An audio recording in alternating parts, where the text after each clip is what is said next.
Felipe, how are you? I'm all right. All right. Thanks for taking the time to join me on this little journey that I'm on. Cool. I'm really glad you called me. I'm very honored about that.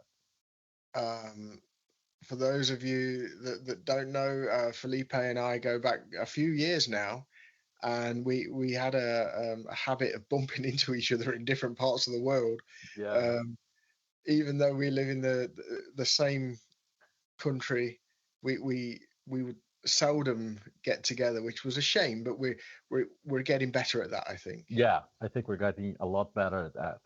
Yeah, and It's I a lot enjoy that. cheaper. It's a lot cheaper to meet in London or Nottingham than LA or Frankfurt. I know, right? Yeah, I mean, I remember that. I think it was. Correct me if I'm wrong. I think it was 2019. Um, we literally just bumped into each other on 2018. 18. 2018. Yeah. We literally bumped into each other at the Santa Monica Pier. Yeah, and then again at the Griffith Oh, Observatory. then that was the following year. That was 2019. Really? Really, yeah. That's amazing. Isn't that interesting? Because I remember it as the same trip, but yeah, No, it's two separate trips. that's amazing. That's amazing. So Felipe Drago, drummer, drum teacher, musician, recording artist. There's a lot to unpick. Um, let's start with your accent. Okay. Let's tell people, like a lot of people know who you are, right? But like my students might not know. They know we've written a book together, but it's good for them to find out where you're from. Yeah, You I'm know. from Brazil. Okay, whereabouts? I'm in the south. I'm from the south of Brazil, Mm, uh, very close to Argentina and Uruguay. yeah. Uh, I'm my hometown is closer to Uruguay and Argentina than it is to Sao Paulo or Rio. So how does a kid from Brazil um, start playing the drums? Given your tender age, right? Yeah. So Well, there's stuff there for people to get into, I think. yeah. Well, the thing is, I was lucky enough that because in from the mid 60s to the mid 80s, Brazil was under a military dictatorship, Okay. and especially the 70s were very dark years, and the country was basically closed to anything that was not Brazilian. But in the beginning of the 80s, they started to open up a little bit. They were starting to talk about uh, there were demonstrations in favor of elections, so it was a little bit better. And that's when I started playing drums. I started playing drums in 1984.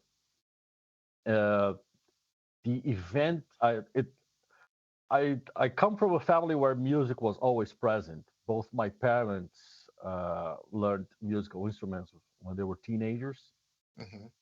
and my grandfather on my mother's side was a semi-pro musician. Oh, Yeah, what instrument? uh, probably you will know the instrument is cavaquinho, which is, let's say, the Brazilian version of the ukulele. Okay. Yeah, Wow. yeah, but he quit music in 1922. So how old would you have been in 84? 14. 14. And how aware were you of the dictatorship? Like, I mean, because for me, in the UK, and perhaps for some of my students, like that, especially the younger ones, fortunately, they're not going to have any idea of what that is or what that feels like. So, what did it feel like as a 14-year old? Well, in the 70s, in the 70s, before every TV program in any channel, they would have a piece of paper. They would fill a piece of paper saying something like this. This program has been reviewed by the censorship and allowed to be showed at this time. Right. And and obviously there was no, you would, in the 70s there were no news about anyone against the government. Yeah. Everybody was happy, everybody was having a good time, you know.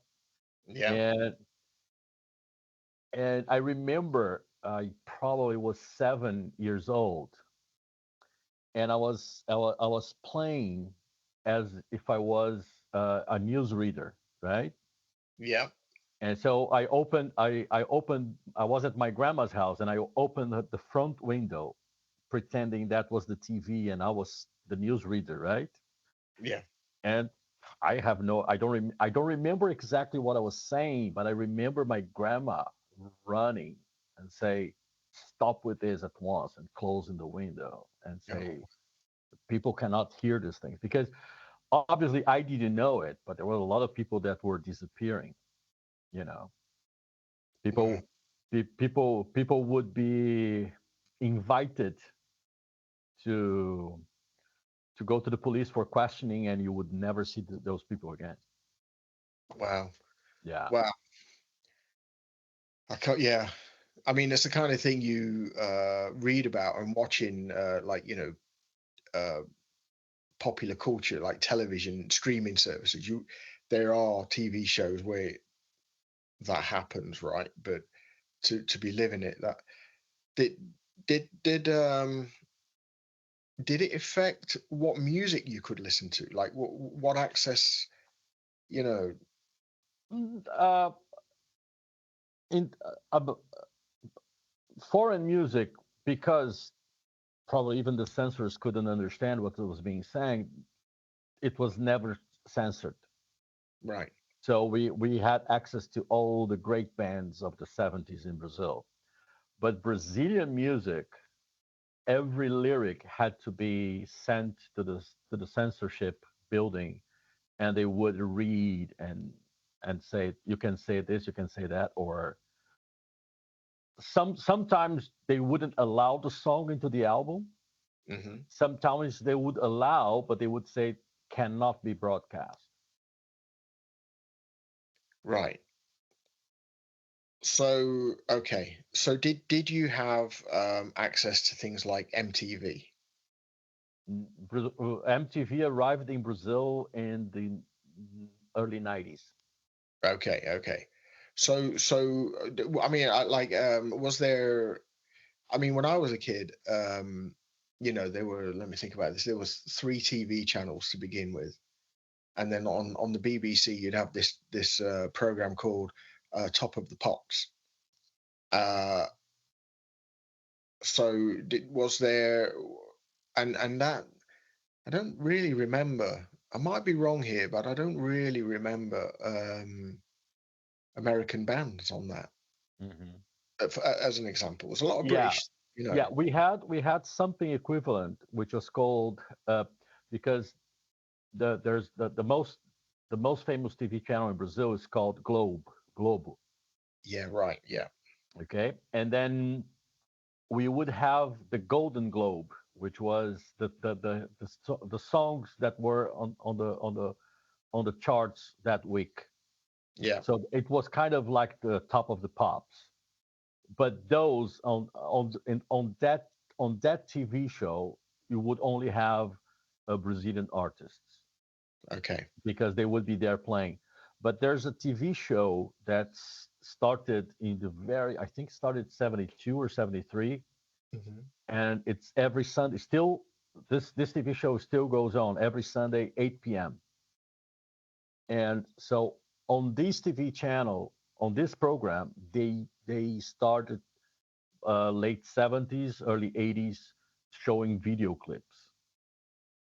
So I remember watching on this program, Another Brick in the Wall Part Two, the Yeah, video clip with the hammers yeah, marching. yeah. Love it. Yeah, Yeah. that was a big memory for me as a kid. That was a I love the video. I didn't understand the context of it, but Yeah, yeah, that would have been in like the very end of '79, right? Early yeah, '80s, that hmm, kind of yeah. thing. So how did you how did you study the drums? But before that, why the drums? Well, I think why the drums, we would have to ask somebody like Freud. Yeah. The the thing is, uh, 1983, Kiss went to Brazil. The Okay. band Kiss went to Brazil. It was the last time they played wearing makeup before they started wearing makeup again in the mid 90s. Okay. Okay. And at the time, I didn't know it, had no clue, and had no interest in it, but they were all over the TV. So there was this TV program that was on that is on every Sunday. They went to Mexico and they went somewhere else to actually interview the band before they arrived in Brazil, and there would be commercials on TV selling the tickets for Kiss. Played 3 concerts in Brazil, in Wow. in in big in, they played at Maracanã Stadium for 250,000 people. And that's in Rio de Janeiro. Rio, yeah, which at the time was the biggest football stadium in the world. I don't know if it is at the moment, because for the 2014 World Cup, it went through some refurbishment, and uh, because of FIFA's how can I say, regulations, they had to cut a lot of space for. Mm. But at that time, it was like the biggest football stadium in the world. It could in a football match, you could have 180,000 people watching the game. Wow. Yeah, And then how many for the concert? 250,000, because then you had people on the pitch. Yeah. And health and safety in Brazil is a little bit dodgy now. Imagine 42 years ago. Yeah. Yeah. I know some very nice stories about concerts with health and safety. Anyway, so, and this TV Global, they one day they this show on at Maracanã Stadium, they they they recorded it and then they showed it on TV. So Mm. that was the thing that made me want to be in rock and roll, Yeah. because you saw those 4 guys on stage with crazy outfits and this sea of people, going crazy. It was like, I want a piece of that. Yeah. Yeah. Yeah. Yeah. So how did you given the political situation, um like people must have been okay with that being broadcast. I get that, but then like were you able to get hold of study materials to work through, or did you just have a good local teacher that was just helping you out? How did it go?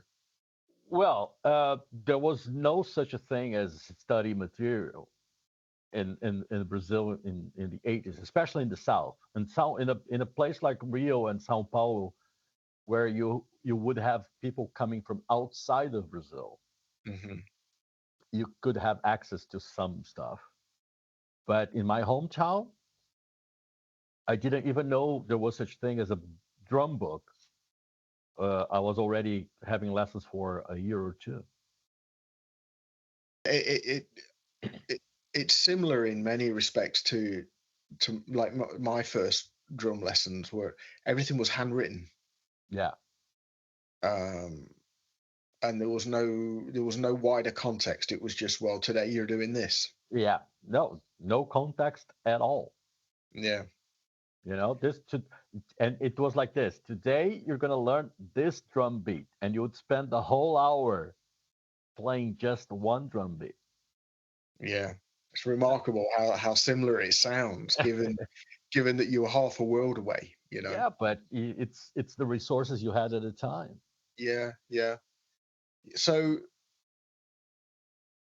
you studied in LA. Yeah, So how do you get from the south of Brazil to LA into MI? I must be crazy, but there is one thing that uh, I'm not saying it's good or bad. It's just the way I felt. My hometown was too small for me. Yep. It's a big Uh, world. it is, but that's the thing. I had no idea it was a big world because nowadays you know it's a big world, Yeah. but back then you didn't. Mm. And and then I don't know exactly how, but one day the guy who was my first drum teacher, he mentioned MI, Yep. and it was the first time I've heard, oh, there's a school where you can actually study drums. Mm. But that was years before I went. Yeah. And then in 1989, we had the first uh, election for president in Brazil. Okay. Obviously after the military dictatorship. Yeah. So the first civil president we had was in 1985, and the first election was in 1989.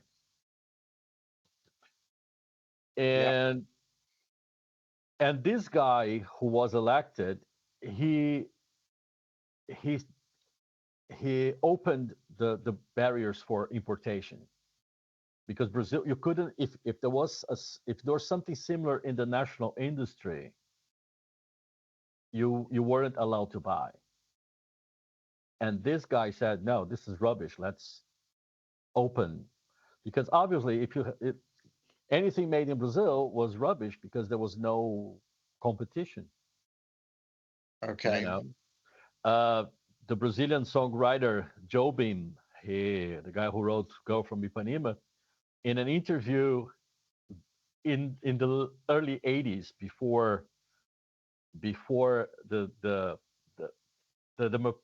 the new democratic period in Brazil, somebody asked him, "What advice would you give to a young person who wants to be a musician?" And his answer was, "Find a good smuggler," Oh wow. because it was the only way to have good instruments. You couldn't, Yeah. you couldn't have, you couldn't walk into a shop and buy a Pearl drum kit or a Ludwig drum kit. It had to be smuggled.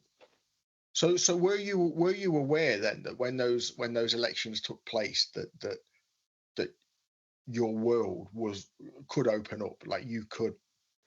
Not during the election, because we had no idea what, it was the first election in 25 years, so we had no idea what was going to happen. Yeah.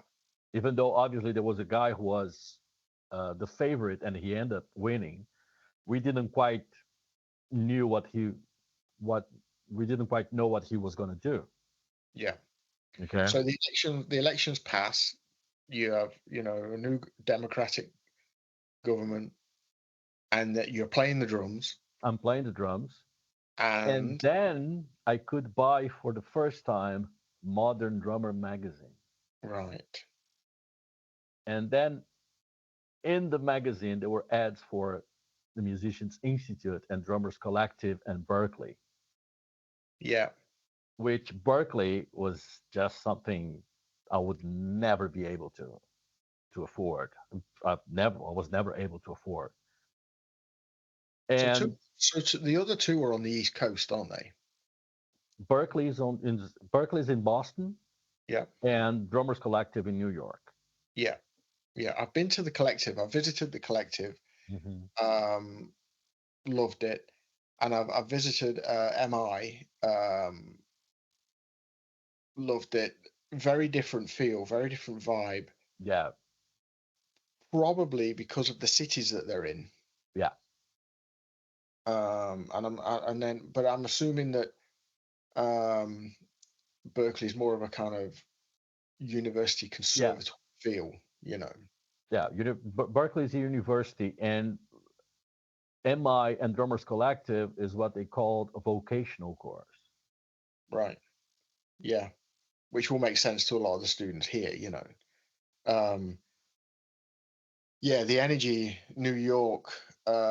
It's in Tribeca, isn't it? Is it that, like I don't know. I but really yeah, it's got that real, like, that concentrated, like, lower Manhattan density, yeah. and then of course MI. Was it always on Hollywood Boulevard? Was it always there? In the very beginning was on Hollywood Boulevard, and Yeah. when I studied, they moved to a bigger because I think that I don't know when was the first time you went to MI. Oh,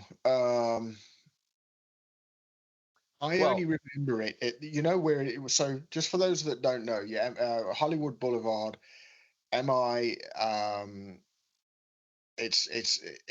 It crosses Highland Avenue, and it's near the. Um, it's not too far away from the theater where the Oscars are held, is it? It's in that yeah, area. it's very close. It's very close to that. Yeah, It's a block or two away from that place. yeah. Okay, so when I was there, that theater didn't exist. Okay. Yeah, the Oscars were. I will not remember now the name of the bill, but it was somewhere else. Was it at the Chinese theater? No, it was something Shrine Auditorium. I forgot. Okay, okay, fine. Okay, Yeah. that place where you have now the theater where the Oscars are held. It Mm, was at it was a parking lot, and yeah, at the back of the parking lot, it was a Holiday Inn hotel. yeah, okay. Yeah, Okay, so what you say is the entrance to MI. When I studied there, it was just a place where you had a lot of restaurants and cafes and some shops yeah, that were not related to MI. So you would pass in front of that, turn the first right, and then down the street there was the entrance to MI. okay. And that part that now is the entrance to MI, it was the place where we would go to have lunch. Yeah, yeah.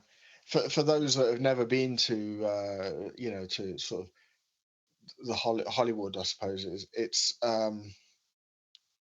it's hard to describe the energy, like, or maybe I'm only aware of it because I'm a musician, but you get the sense all the time that you're in one of the music capitals of the world Yeah, all the yeah, time. yeah, yeah, yeah, yeah. You know, There's a lot of recording studios just a walk, well, yeah, like a short walk from MI. because like the Capitol building's not far away, isn't it? Capitol Capitol Record. Building is very close. What's that? A and E, where We Are the World was recorded, is like 10 minutes Yeah, down the road. yeah, SRI, which is a famous for rehearsal studios, is just 10 minutes down the road. yeah, So you yeah, have you are in the mid you as goes the saying, you are in the thick of it. yeah. And actually, Hollywood Hills they're not far away. No, You've got the old movie studios, and then of course you're not far away from where all the studios have relocated to. exactly. Yeah, So if you're working in whether you're working in television, radio, or cinema, the movies, um, you are literally in the thick of it. yeah. And in LA, nobody says it's 100 miles or 10 miles or 5 miles. It's 15 minutes. Yeah, 15 exactly. minutes because, as the song from Missing Persons goes, nobody walks in LA. Everybody drives. Yeah, it's true. It's true. I remember there was we hosted. Do you remember we hosted the sessions panel in Nottingham? And Yeah, I'll keep this gentleman anonymous, but he complained to me that he had to walk from one bit of Nottingham to another. yeah, He was like, "Why didn't you send for a cab?" I'm like, "What are you talking about?" Like, yeah, you know, yeah, it would take forever to get a taxi through, in and around yeah. the I one way. remember. I remember inside the Warner Brothers studios, they had a shop Yeah. that you could buy a lot of stuff in the shop, and it was very cheap because it was to provide material for the studios. Okay, but Okay. MI students could go in there, Mm. and we would go there because you could buy Warner Brothers Warner albums for very very low price. Oh, okay. So I remember buying a triple album from a compilation of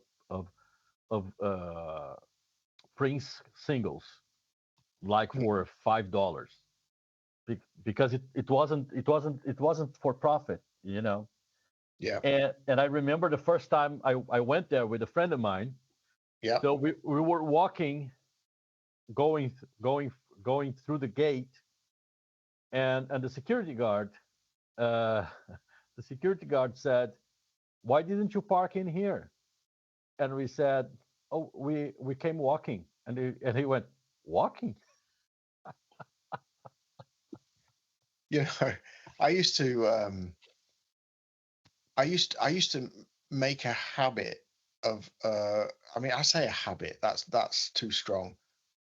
Wh- I whenever I was in LA, I'd always go to Virgin Megastore, Hmm. um, which of course is long gone. That was on Sunset Boulevard, but the reason I would go there is because I'd be able to get a hold of a lot of Latin music and a lot of that LA West Coast stuff that you just couldn't get. Yeah, So we had a mega store in Nottingham, but it wasn't selling that, you know. So they had obviously they had a really good business model that was like, okay, we will sell top 40 everything, but then we'll have like cultural local stuff. yeah. Hmm. So the compilations that that I would be buying would be giving me access to you know to music that I couldn't even listen to on the radio. Yeah. Hmm. So it's interesting, in this conversation when we reflect on just how much stuff has changed. Yeah. Uh, Well, first of all, there were radio stations. There were record shops. yeah, I remember going and spending hours at Tower Records, yeah, also on Sunset Boulevard. You know, you would go there and you spend the whole afternoon just looking at albums. yeah, yeah. So, were okay, you were studying there, so you were living there. Yeah. Would you go to? Would you go like to gigs? Oh yeah. Oh Yeah, yeah. I watched. I would watch any kind of gigs, from local bands to mega events like Van Halen and Ozzy Osbourne and AC/DC and all this big gigs. yeah. Was it your time in LA when you discovered like the drum scene, the the industry, the whole drum. Let's call it the Yeah. drum thing. You know what I mean? Yeah. Yeah. Because, well, I knew it existed because of Modern Drummer magazine, but I didn't quite understand what it was. hmm And then when I got to LA, it's like it's in LA, music is a lot more than something you hear on the radio or on an album or nowadays on Spotify. Music is a business, Yeah, you know. And MI was a great school, but it was a business. yeah, absolutely, And they absolutely. and they would have somebody coming once a week to teach us about the business of music, something I had no idea what it was before I arrived there.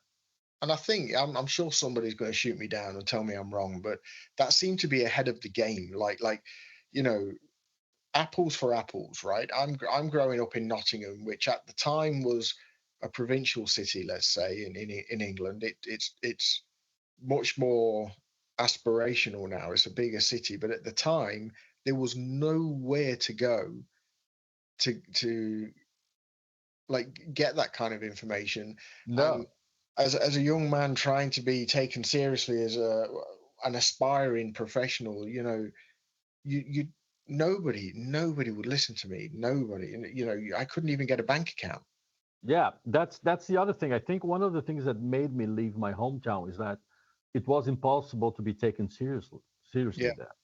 like I couldn't get a business bank account that just said, Paul Ho's musician. Like, Hmm. I'd be like, yeah, but it's not a business. I'm like, but it has to be because I was reading Modern Drummer as well, Exactly.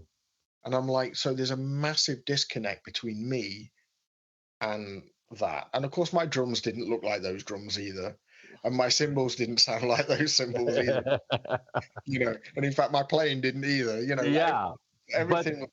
well, the playing bit probably, I think being isolated was a good thing because I thought I was playing as well as the guys in LA Yeah, until I I watched the first band of teachers playing at the auditorium at the mine. I was like, oh my god. yeah, yeah. Yeah, that was a leveler for me. I remember going to the NAM show. My first time was in 2004, 2005, something like that. And it was it was a shock.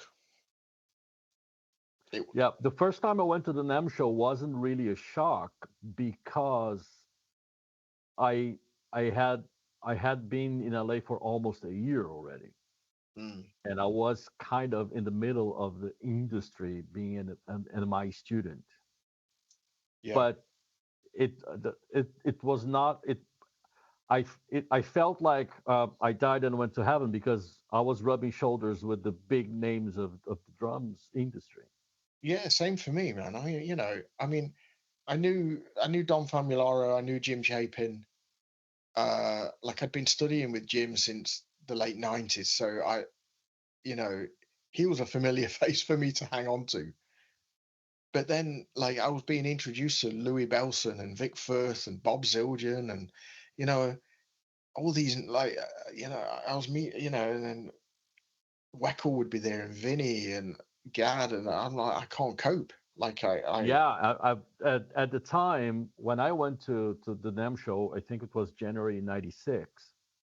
mm, My drum hero at the time was Rod Morgenstein, yeah, and not only he was there, I was actually having a conversation with him, and he was listening to what I had to say, yeah, and making comments, and oh, I'm going to be playing at this stand. Come over later and let's chat more. And I was like, oh my god.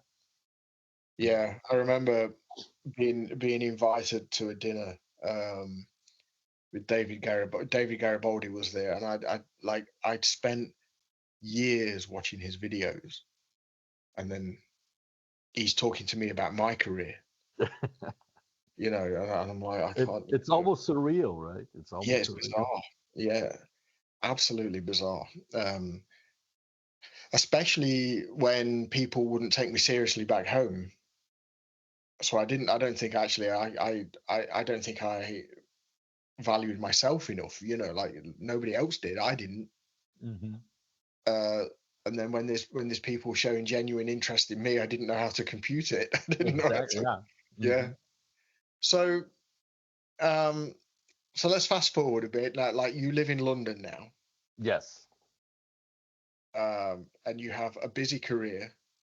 I think I like to think so. Yeah, no, let's say how it is. You're a successful guy. You've worked hard. You've been around the block. I mean, like, let's just you've gone just from just London. It's been 18 years. there you go, right? I mean, there's not many people that can say, I make a living at playing and teaching music in what I consider to be the world capital city. London's one of those cities where it's got everything. Yes, true. And it is a world it is a capital, one of those world capitals of music, one of the big ones, and film. And of course, everything's on the increase, isn't it? With Yeah. Hmm. all the streaming Especially services. the prices. Well, yeah, yeah, yeah. And that's just for lessons with you, right? Exactly. Yeah. right? Yeah.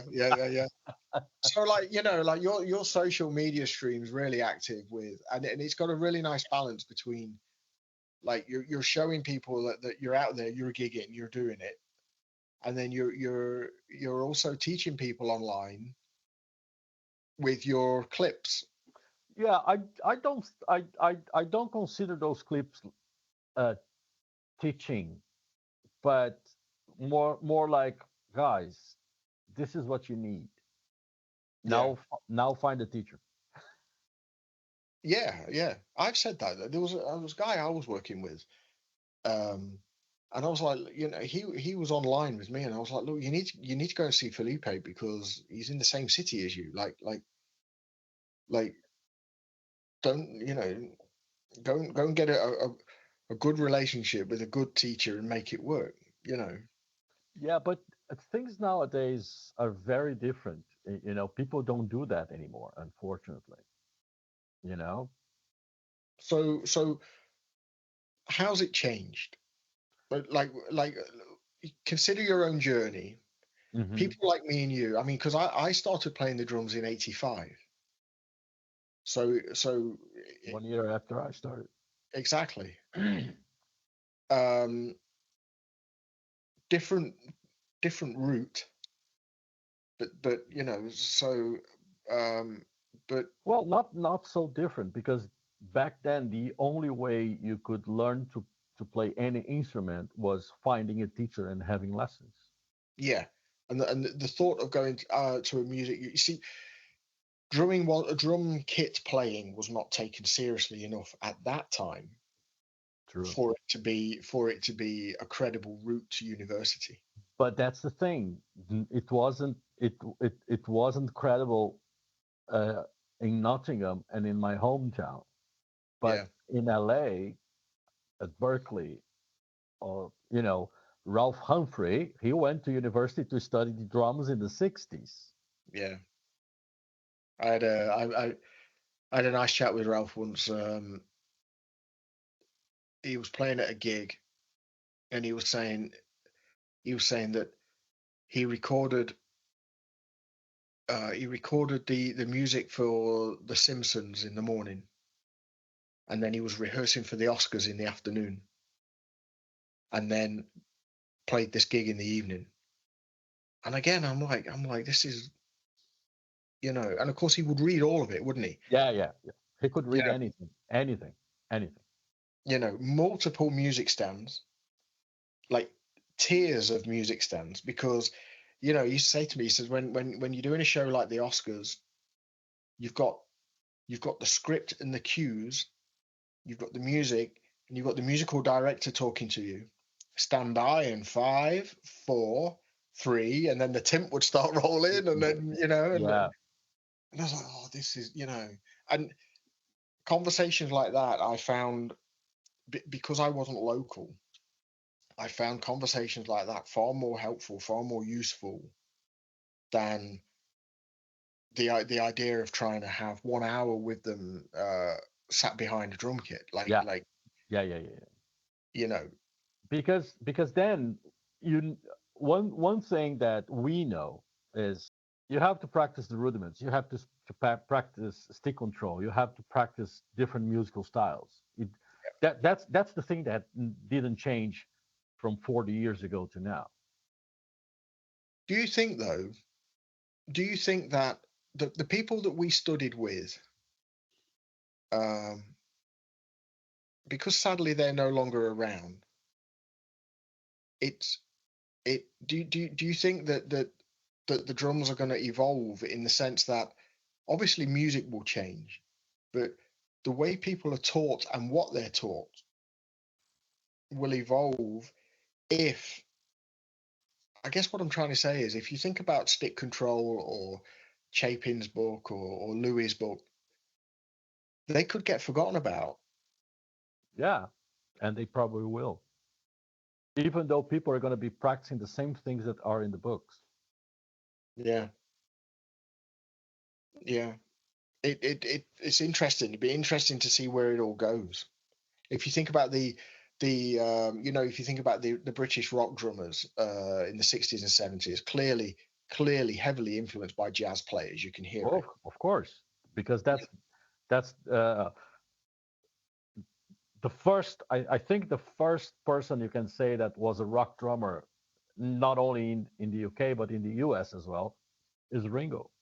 Yeah, yeah, Before him, everybody was a jazz drummer that played whatever they had to play to make a living. yeah. Grooved right-handed, filled left-handed. Great. And then, True. of course, you get drummers like Bonham. With like they were playing bigger, thicker sounding drums, heavier sounding drums, but they were still jazz setups. Really, Yeah. Hmm. you know the Exactly. the four piece, maybe an extra Yeah. floor tom. Yeah. Hmm. And Exactly. then of course I'd like you, I'd leaf through Modern Drummer and I'd see Simon Phillips's kit, and I'm like, what is that? Exactly. I want that. Yeah, yeah. And then you kind of figure out, okay, then you look at Billy Cobham and and Nickel McBrain with that octopus, yeah, 8 tom toms and yeah, I don't know how many cymbals. yeah, I remember I was 15, 16 talking about a, one day having a kid like that at a mm, friend's house, and his father walked by and said, "Why, man? You're gonna play at your band, and at the end of the gig, you're gonna look at, oh, I forgot to play that drum." yeah. And not only that, of course, I mean, like like I mean, you're gigging in London a lot. You can't move this stuff around. Oh no, it's impossible. Uh, I have I have 4 acoustic kits, right? Mm, Three of them are, let's say, for me at least, regular sizes. yeah, 22-inch bass drum, two toms, two rack toms, yeah, the 10 and 12, and a 16 floor tom. The kit that I play the most is the Ludwig Breakbeat. That is a 16-inch bass drum and a 10-inch tom, and that's it. Because it doesn't fit. The big kits don't fit anywhere. no, you can't fit them in a taxi. I cannot fit them in a taxi. I cannot fit them on stage. Yeah, yeah. I remember that, when they were making the kit smaller, so that because drummers in New York they couldn't use them.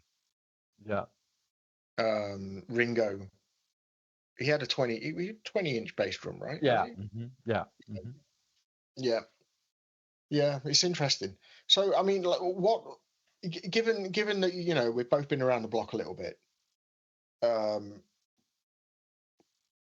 what motivates you now? The Bills. Yeah. Okay. I remember. I was reading Paul Stanley's autobiography, Kiss frontman Paul Stanley, and he said that one day the manager came to him and said, "Man, we need a new album." And he said, "I don't know. I don't feel inspired to write songs." And then the manager said, "I'm going to bring you a couple of bills. It's going to get you very inspired to write new Yeah, yeah, songs." yeah. Imagine for a minute you're a rich man, right? Okay, yeah. Yeah. Oh, I imagine that every day. Yeah. So imagine you're a rich man. You've been around the block a bit. You've played the drums in literally all over the world. True that. Uh, what motivates you now? I think I'm pretty much the same 14-year-old that started playing. That's I love playing the drums. This afternoon, I had a 3-hour rehearsal with one of the bands I played because we're playing tomorrow night, and the singer has written a couple new songs, and he wanted to,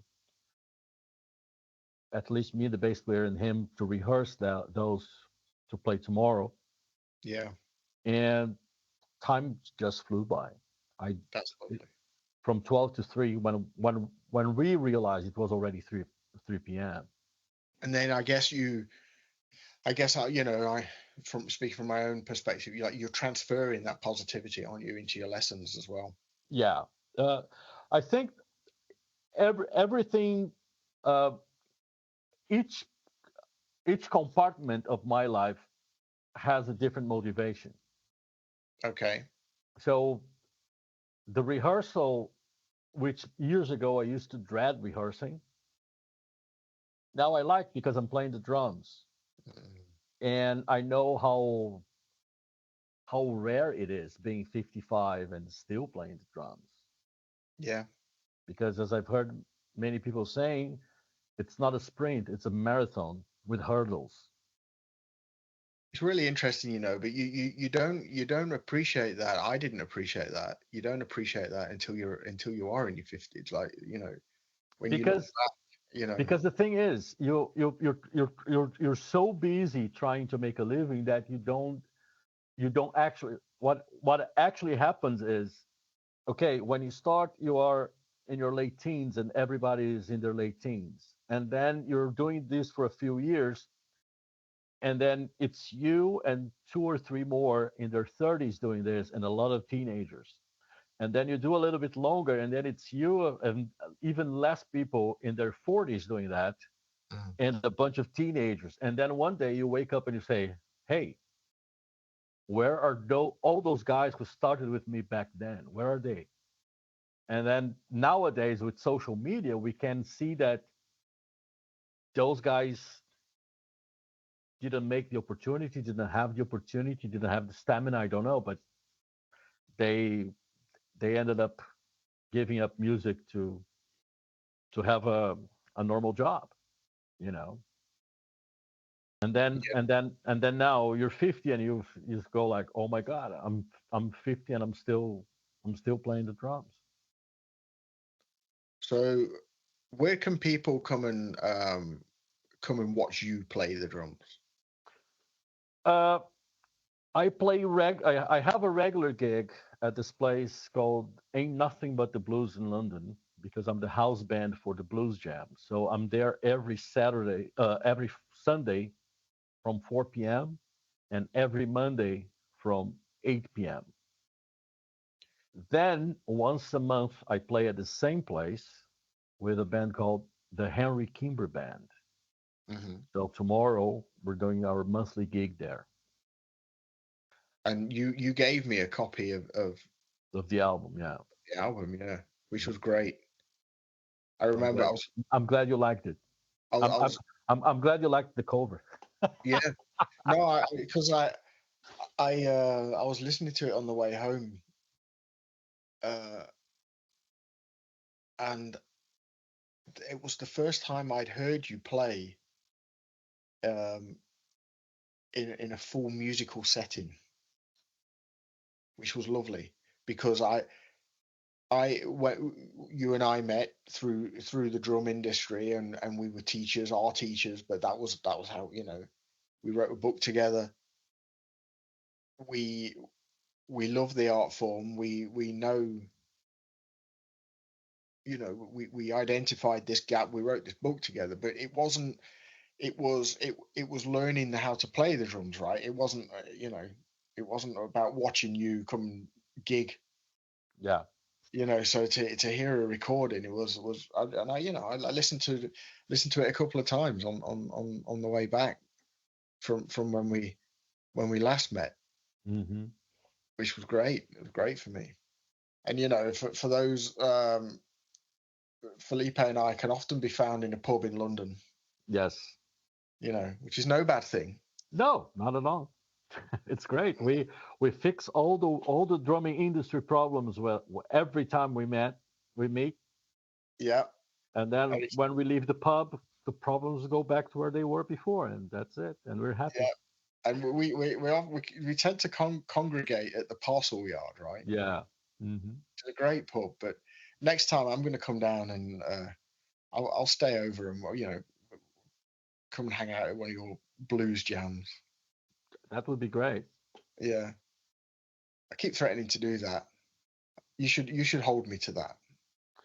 Man, you're a grown man. Uh, you're, I have no children. I actually have no children, but I have no children that's 50 years old. You do as you please.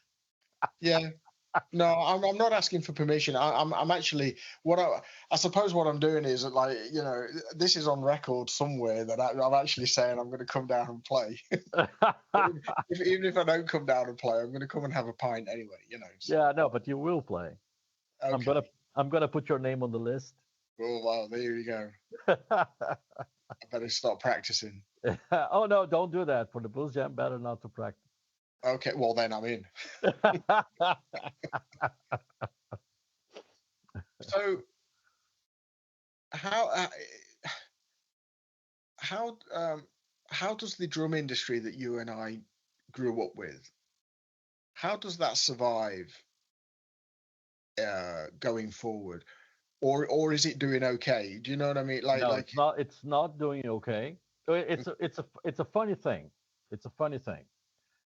Uh, I still see them a little bit. The industry, like the companies, the people who make the business, still Yeah. a little bit lost. Okay.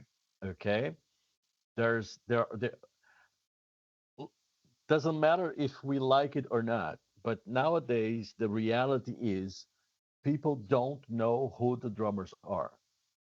Yeah. We knew Jeff Porcaro, we knew John J.R. Robinson, Yeah. and all these guys that recorded most of the music we listened to. Or in the case of the '60s, Hall Blaine that played every. Dom used to joke that Hall was 7 of 10 of his favorite drummers. Yeah. Yeah. Yeah. And of course that it was like, how was he was in the Wrecking Crew, wasn't he? So Yeah, yeah, he was recording all the time. yeah. He spent his life in the studio. Yeah, Yeah. basically that was it. But the Um thing is, the way I see the companies, there's still a lot of companies, you know, posting on Instagram. Oh, catch this guy on tour with this and this and that, playing whatever drum kit. It's like, unfortunately, it changed. Nowadays, this when we started, the celebrity drummers were the guys who were living in the studio recording. They would do a heavy metal session in the morning, a disco session in the afternoon, and you play a jazz gig in the evening. You know. is that because, I mean, if we rewind the clock, um we were getting our information from publications like Modern Drummer, and then of course you'd buy the album and you'd read the sleeve notes. So you'd get to know who the personalities or the personnel on each recording was, even the guy that mastered it or mixed it. Yeah. Oh, I know the guy, the great George Marino, who worked at Sterling Sounds in New York City, the best mastering engineer there was in the '80s. I Completely remember useless information. there was this one time, I was at the, I'll change the names to protect the innocent. I was at a drum company's booth at the NAM show. I was there on the periphery, and there was a very famous drummer there, and there was a kid there. The kid didn't know who this drummer was, um, and the marketing team for this company was scratching their heads, thinking, yeah, it's confirming what we believe, but because again, for people listening to this that might not know, depending, if they're a bit younger, like the companies would use the celebrity drummer to sell their product, Exactly. like an endorsement, right? I Yeah. mean, just like a football player, or Yeah. Yeah. you know.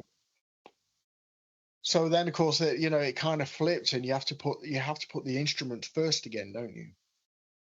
Exactly. Or there are the celebrity drummers now are on TikTok.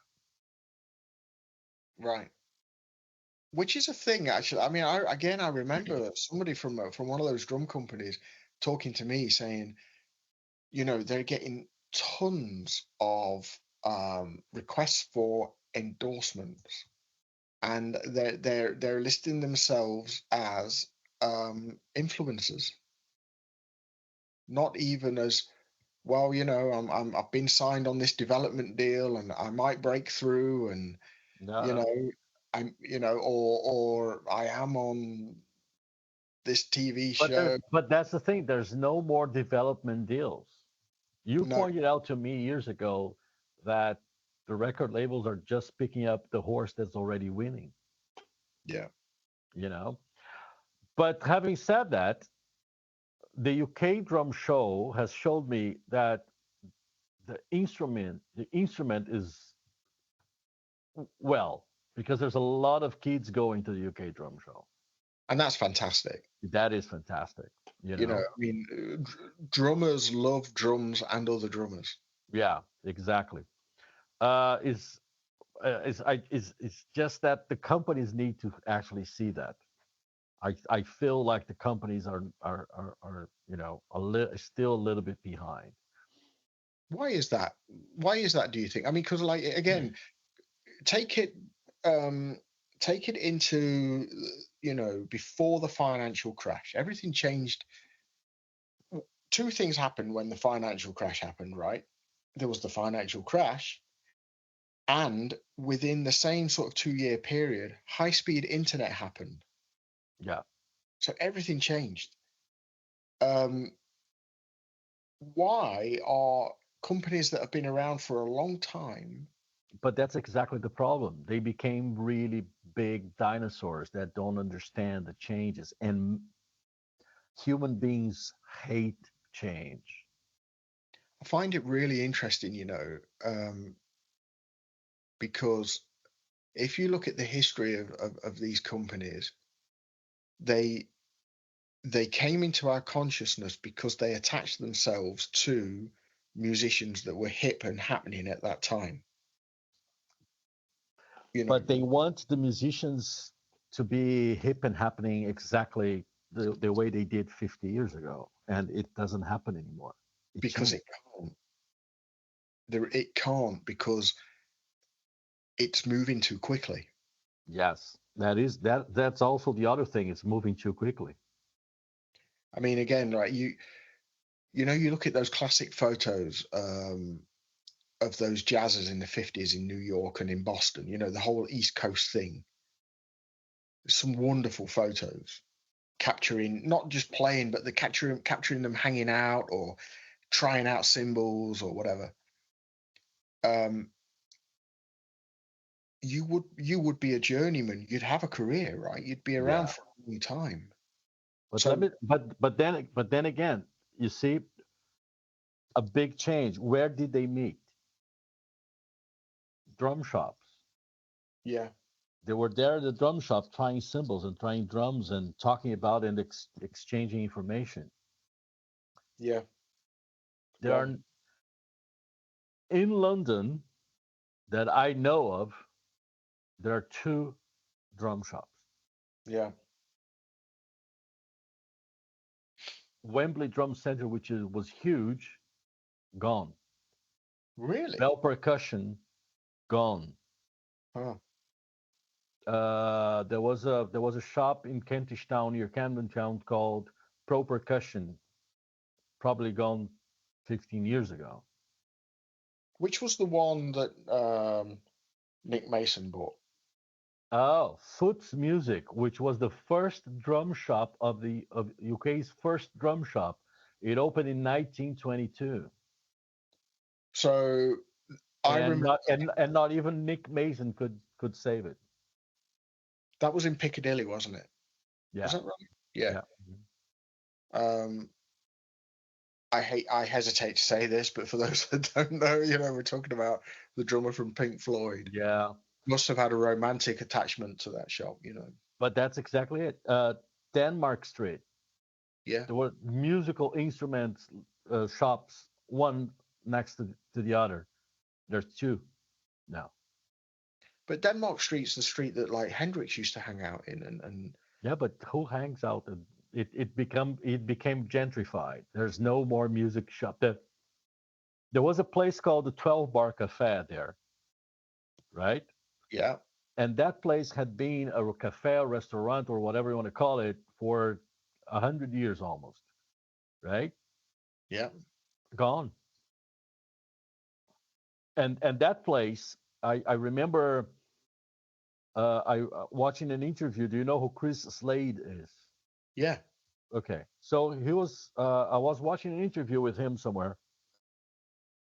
Funnily enough, it was on TV, and he was across the street from this. At that time, this I first went there. It was called the 12 Bar Cafe, but 50 years ago it had a different name.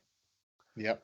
Well, but he was across the street from this place recording an album with Tom Jones at Right. Regent Sounds. That was just across the street, right? Yeah. And the session was late because they were waiting for the piano player to arrive, and the piano player would wasn't there, wasn't there. Yeah. And then the manager said, "You know what? Let's start recording. Let's get the drums down." And then the manager said, "When you finish recording the drums, Chris, go to the cafe across the street and see if there's a piano player over there, because Yeah. musicians are always hanging out there."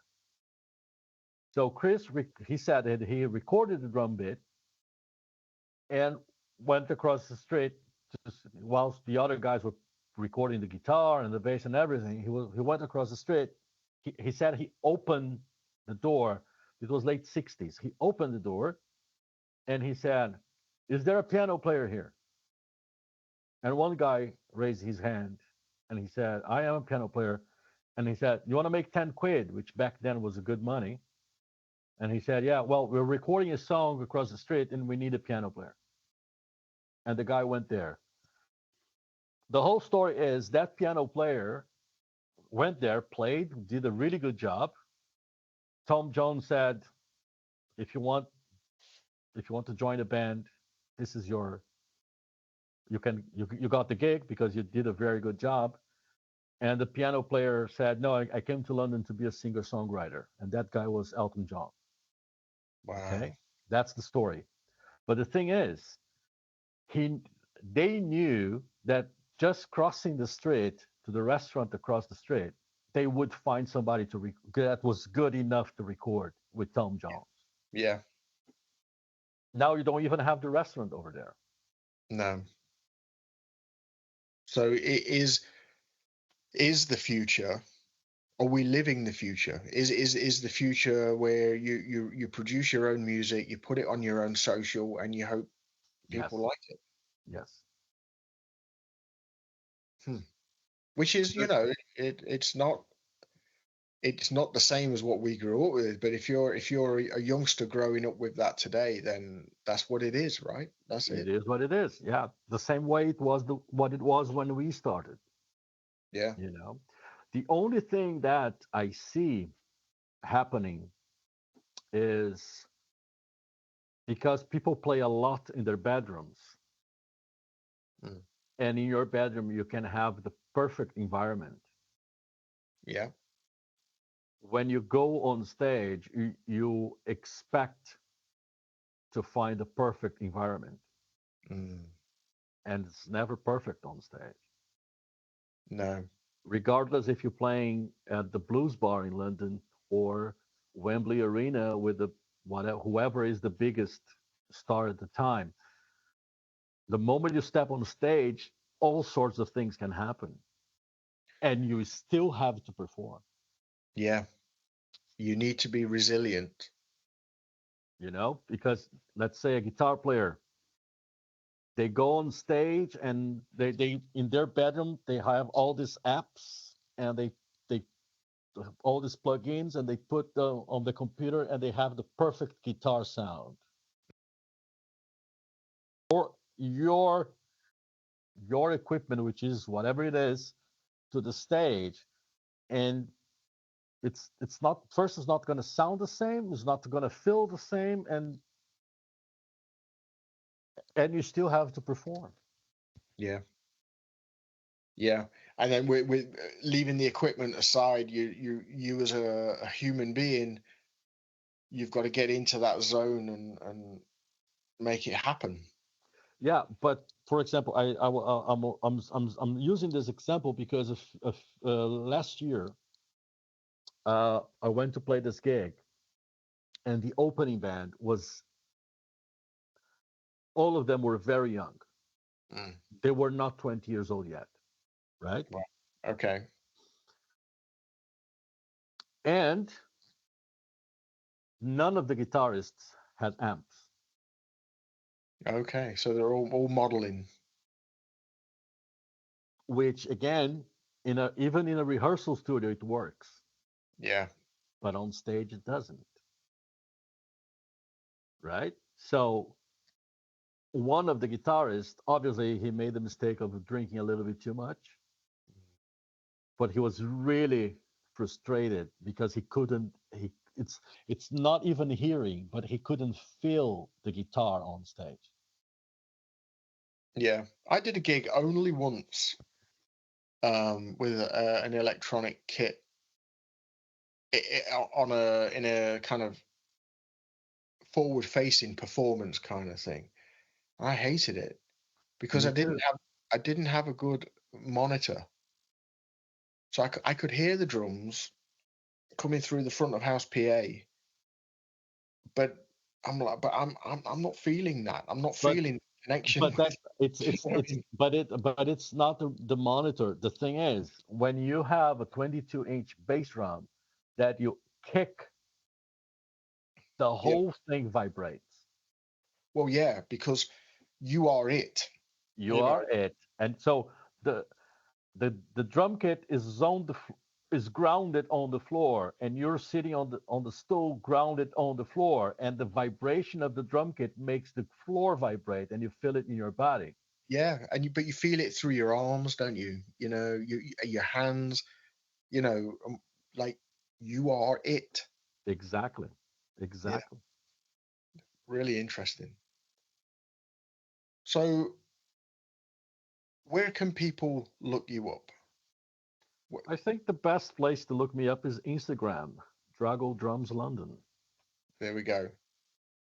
I hope this is the first of a few chats because we've peeled back layers of stuff that I'd like to go deeper into. Yeah, anytime, man, You anytime. know. I like talking. I like listening, Sometimes even more than playing. but there's so much. There's so much. One of the biggest things that I'm trying to change in my teaching is to say to people that it's not notes per minute. You know, there's artistic inspiration.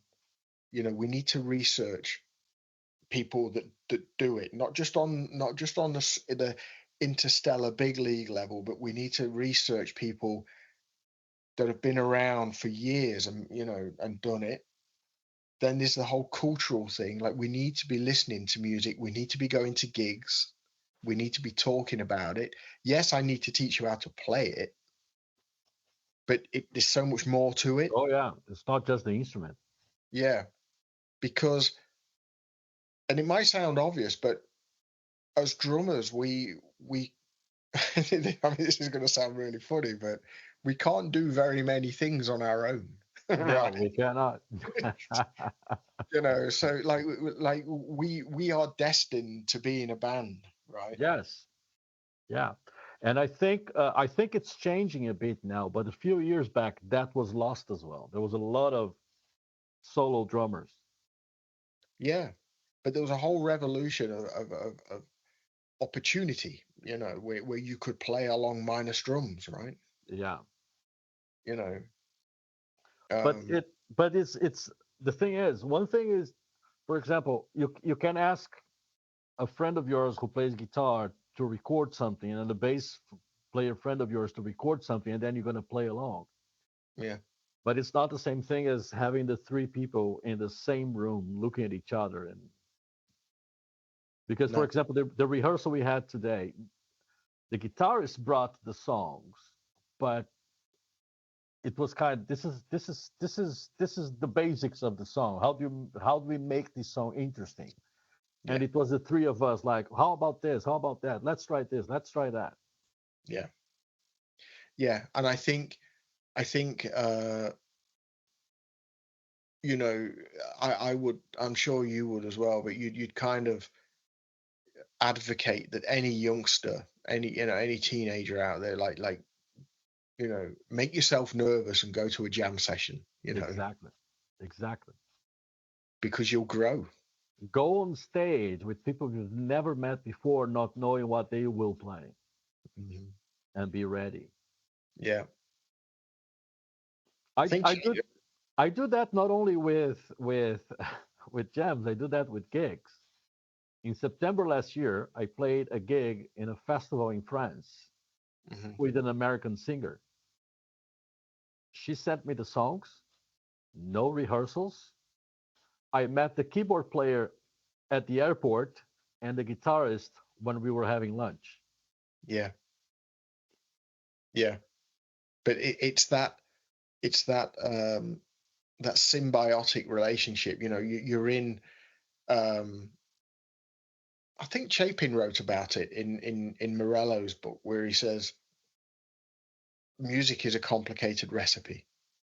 Like, you're hearing it and you are adding to it and responding to it. You're playing the drums to it quicker than thought.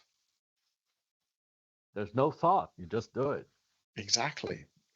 And there's a whole conversation around getting a person out of the the active thought of practicing, or the active thought of learning, into that kind of hypnotic stage where it's kind of like, well, I'm not even thinking anymore, like stuff's happening. Yeah. And you this know situation, this gig I just described, was pretty much it because I learned the songs on my own, mm. but I had no idea if the other guys were doing the same or not. And did it work out? It perfectly. Wow. There's even one song that we played because the singer's husband, he was filming our performance, and then he said this. I will not remember the name, but it was one of her songs, and he said, "You guys play this song better than the band that plays with her in the U.S." Well, why not? Yeah, I know. And she Yeah, was really happy with the version, and she even put it on her socials. Us live in France playing that song. that's fantastic. So, Felipe, thank you very much. Well, thank you for inviting me. It's been a pleasure. I can say the same. And let's do it again. Yes, anytime, man. You know where to find me All right. at the parcel yard. Yeah, yes. Have a London pride. Yeah. All right. Take it easy. You too. Thank you. Thank you. Bye. Bye.